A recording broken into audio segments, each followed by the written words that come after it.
A série britânica Adolescência, com só 4 episódios, está balançando o debate sobre a juventude contemporânea. O drama explora as influências tóxicas, misóginas e machistas que os jovens estão expostos na internet. E narra a história de Jamie, um garoto de 13 anos acusado de um crime bárbaro numa escola. A trama não se resume ao crime em si, mas trata também das causas que levaram o Jamie ao extremo, como bullying, despreparo emocional e a falta de apoio psicológico. A produção já é considerada uma das mais importantes do ano, tanto que o primeiro-ministro britânico, o Keir Starmer, autorizou a exibição em escolas públicas do Reino Unido. Starmer disse que foi profundamente impactado e que a série expõe verdades que os adultos precisam encarar. No Brasil, os casos de ansiedade e depressão entre adolescentes dispararam nos últimos anos. A presença de psicólogos nas escolas é insuficiente e casos extremos, inclusive automutilação e suicídio, aumentaram, principalmente no pós-pandemia. Sexta-feira, 11 de abril de 2025.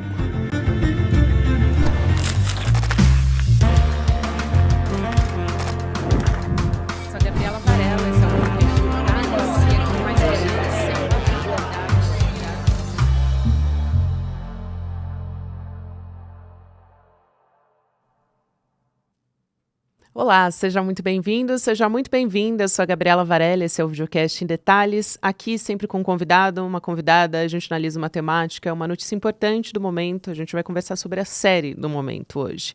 Com a Carolina Delboni, que é educadora e escritora também. Carol, prazer te receber aqui, seja muito bem-vinda. Prazer enorme, super obrigada pelo convite. Imagina. Vamos começar falando dessa série que está sendo um boom, né? Acho que na vida de todo mundo, não só na vida de quem tem filhos.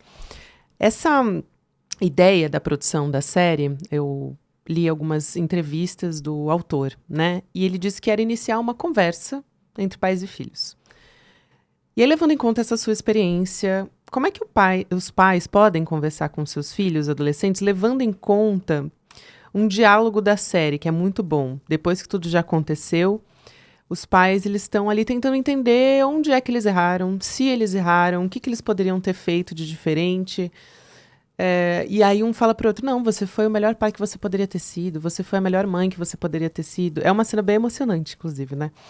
Mas o fato é que eles não sabiam o que estava acontecendo com o filho deles, né? O filho ficava no quarto, ele estava tendo acesso ali, por meio da internet, à violência. Ele estava sofrendo também violência na escola. Então, tudo isso estava acontecendo.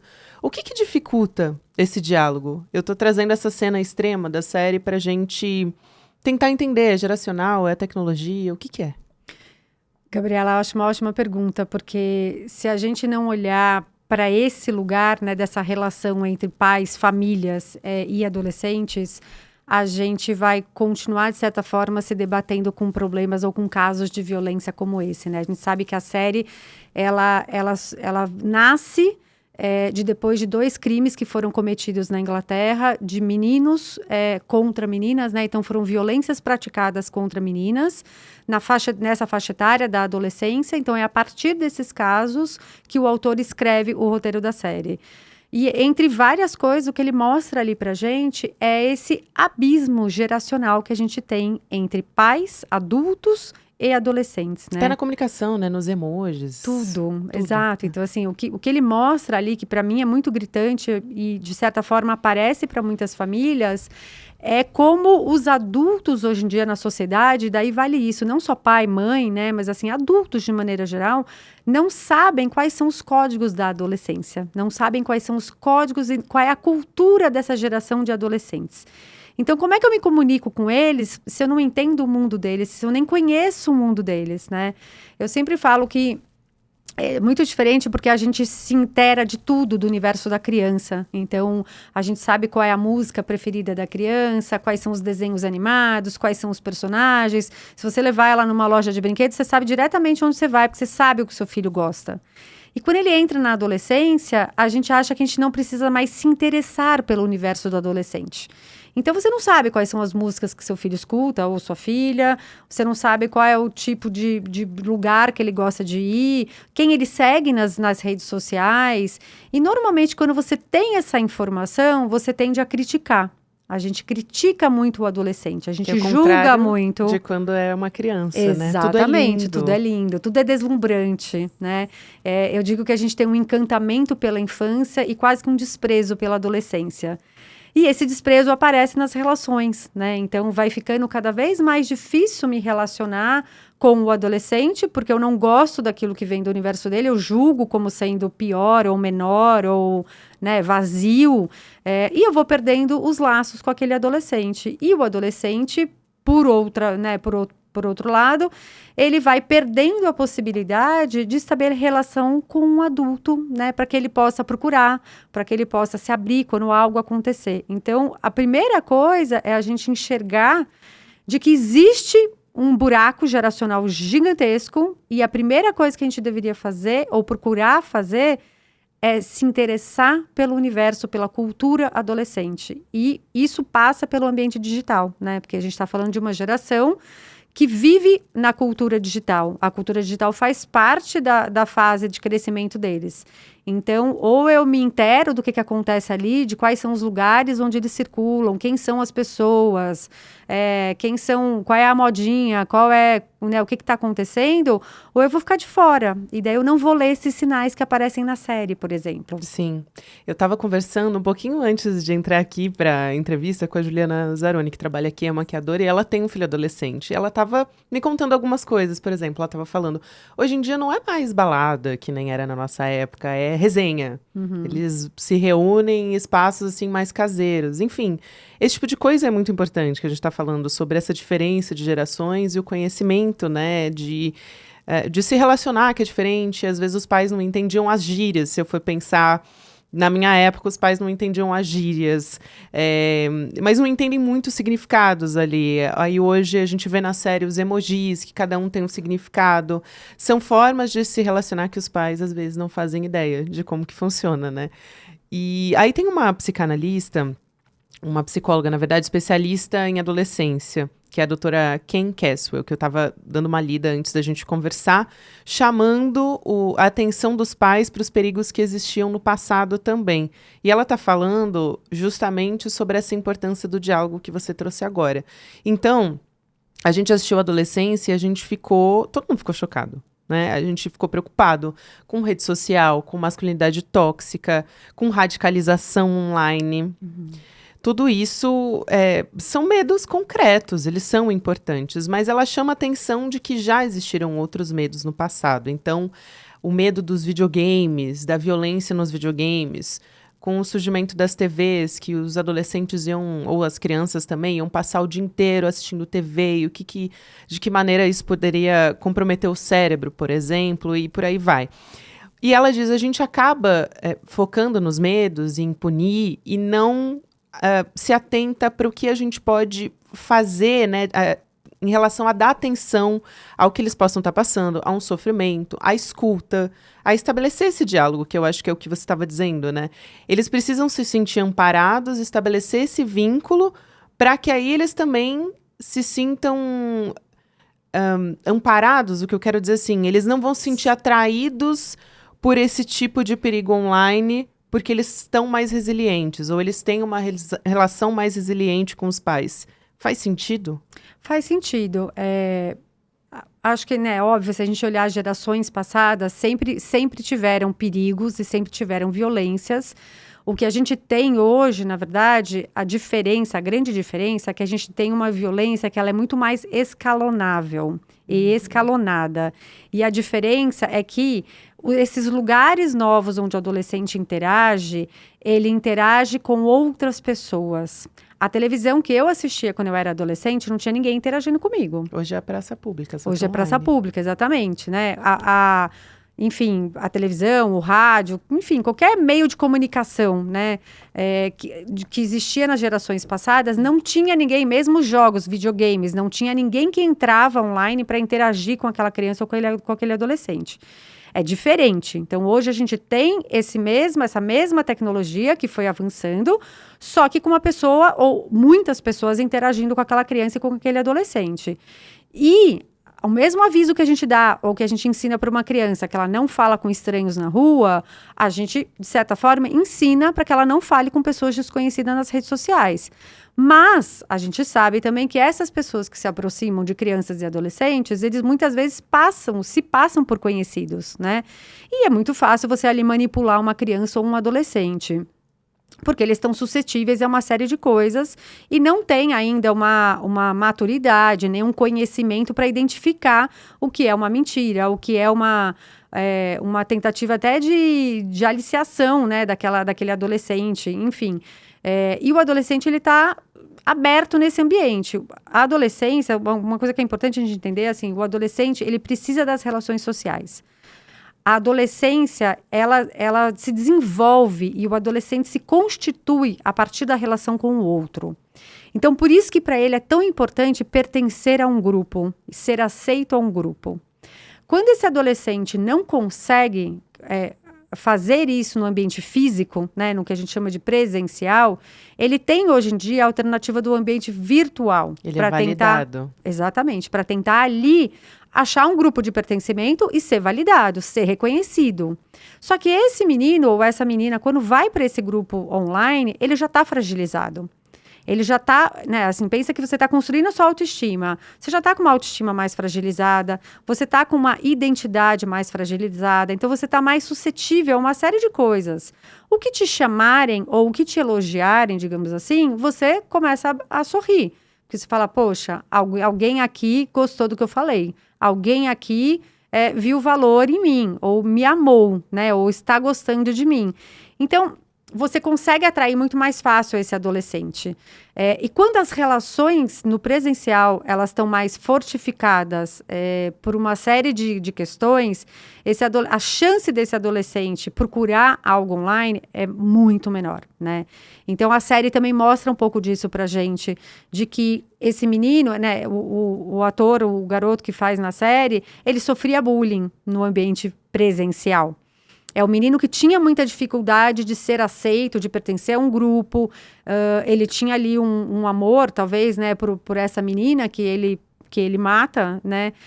Mas ele tinha um amor ali por ela que não era correspondido. Pelo contrário, ela fazia bullying com ele, né? Então, ela ali nas redes sociais, os emojis dela também são incitando violência para ele. E esse garoto, uma hora, ele se torna violento, né? Então, ele sofre violência e uma hora ele se torna violento. E isso a gente vê muito na vida que a gente vive, fora de uma série ou fora das redes sociais, né? Pessoas que sofrem violência, adolescentes que sofrem violência e uma hora respondem com uma violência, né? Ou eles praticam uma violência contra eles ou eles respondem com uma violência. E isso é uma forma da gente garantir com que isso não aconteça ou minimizar essas violências, é trazer ou construir um ambiente de relações saudáveis no mundo presencial. E esse talvez seja um desafio nosso hoje em dia, né? Com certeza. Eu acho que tem tudo a ver com o seu livro, né? Que é Desafios da Adolescência na Contemporaneidade. Eu estava vendo também o censo de 2022, que as principais causas de mortes de jovens são homicídios, suicídios e acidentes. Suicídio me chamou muito a atenção, porque está totalmente ligado à saúde mental. Como é que os pais podem perceber comportamentos não só violentos, mas também de sofrimento? Ótimo. Eu sempre falo que um adolescente, ele precisa ter altos e baixos, né? Então, ele precisa estar um dia de bom humor, outro dia de mau humor, ou de manhã ele está bem-humorado e à tarde ele está completamente mal-humorado. Se você tem um adolescente na sua casa e que ele está sempre numa montanha russa, quer dizer que está perfeito, está maravilhoso. É isso que a gente espera. Por mais que os pais fiquem incomodados e fiquem, né, gente, o que está acontecendo? Né? Uma hora essa pessoa está bem-humorada, outra hora ela está mal-humorada, uma hora fala comigo, outra hora não fala. Agradeça, quer dizer que está tudo ótimo, está tudo dando certo. Se você tem um adolescente onde a emoção dele é estável, ele mantém uma frequência, é como uma rádio, né? Ou como uma música que mantém uma mesma frequência, algo está errado, né? Então, esse é um sinal. Eu falo que o adolescente, ele fala muito mais pelo silêncio do que pela fala. Então, o que a gente também reclama e diz, né? Muitas vezes a gente fala, o adolescente não fala, como é que eu vou falar? O adolescente não dialoga, eles são monossilábicos, eles podem até ser, mas o silêncio deles diz muita coisa pra gente. Então, observar esse silêncio é um sinal. Que silêncio que é esse? É um silêncio momentâneo? É um silêncio que ele se permanece por todos os dias? Ele atravessa a rotina desse adolescente?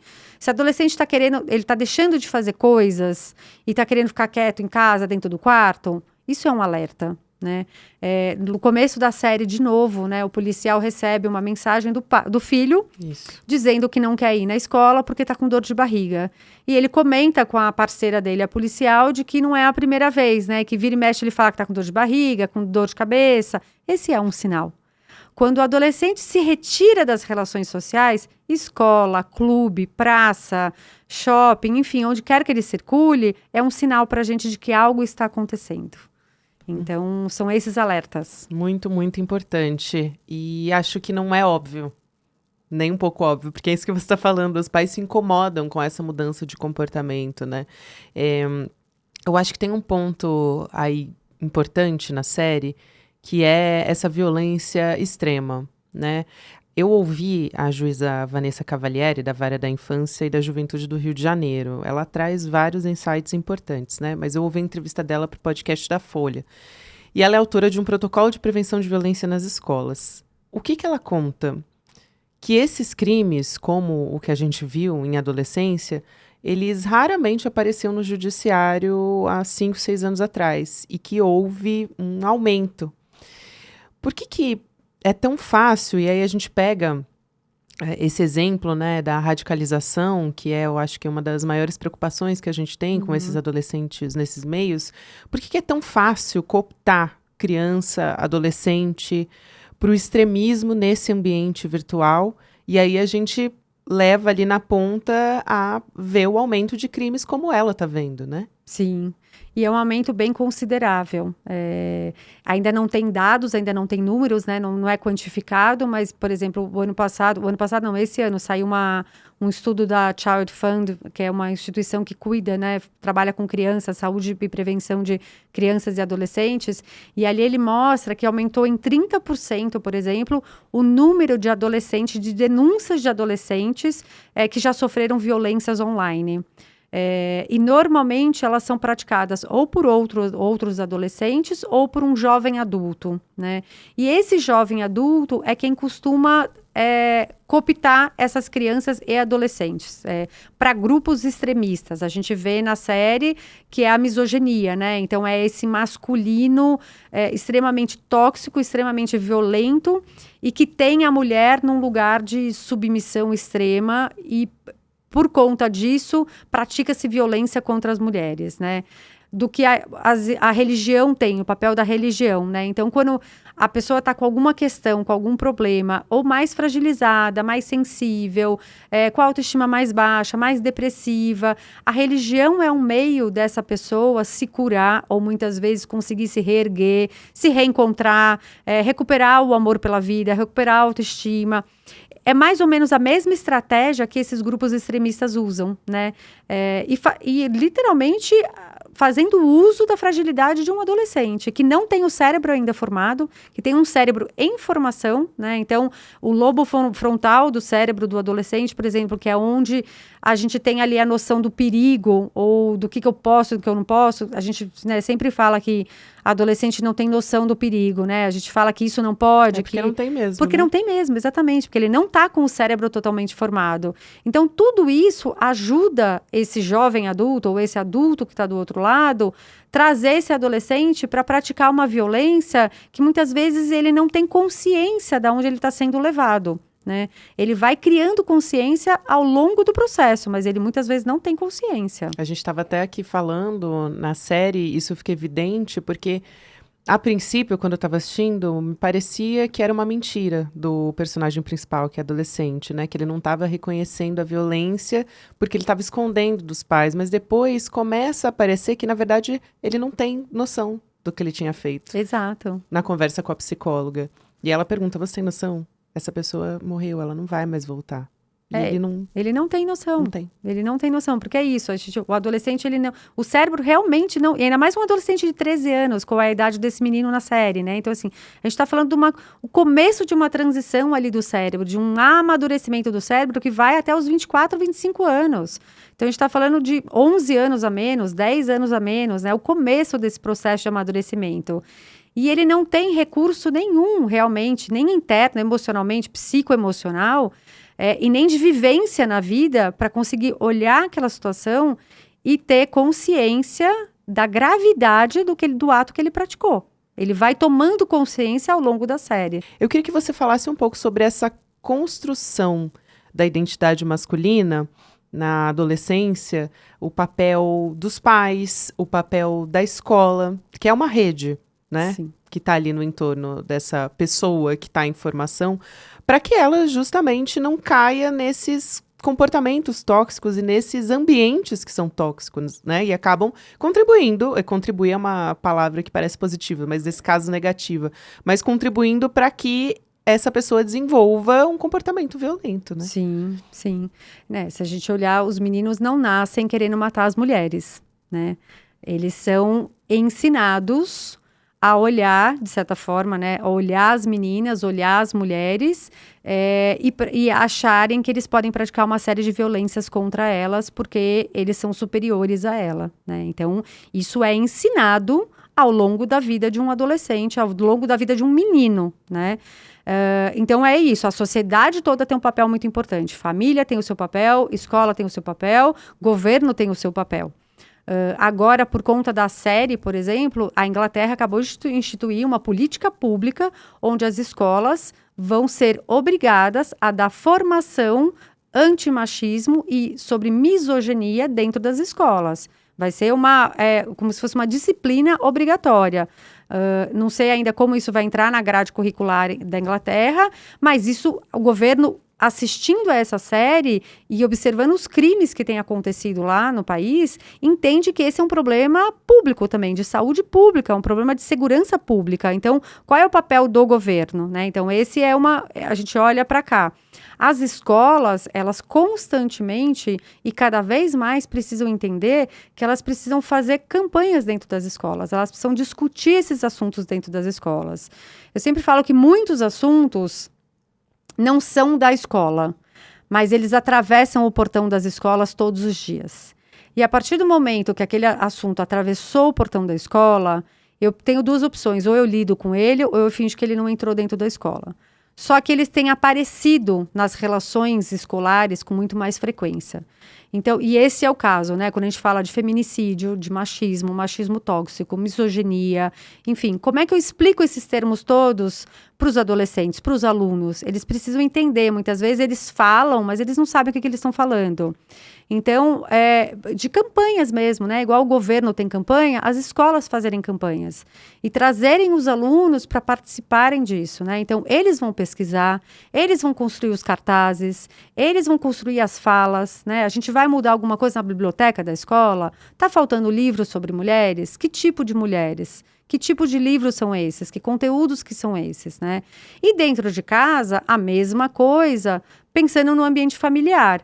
E pensando, né, as famílias ali que tem um pai, que tem um homem dentro dessa casa, que lugar que é esse homem vai ocupar, né? E que